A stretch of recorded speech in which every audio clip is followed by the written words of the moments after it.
ड्राग्सनि हेंथायै हादरसा सोरखारा गोख्रों राहा लाबोदों, नाथाय खायसे दुथां ड्राग्स फालांगिरिफ्रा खुंथायनि गोख्रों राहा लानायखौ आसि बिमा दिन्थिनानै स्रोदै ड्राग्स फालांगि खालामबोदों।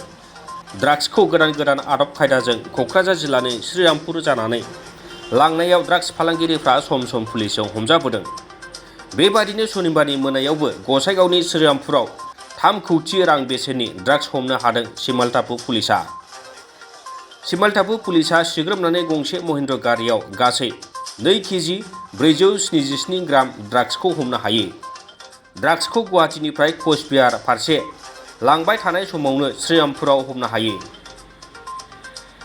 ड्राग्स लाबोग्रा शाहिनुल मिया आरो राजु हुसेनखौ पुलिसआ खाबाय।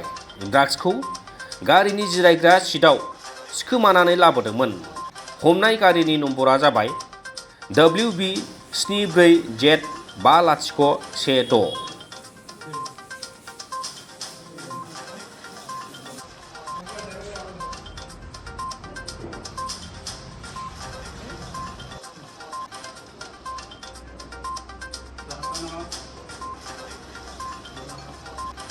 कैमरा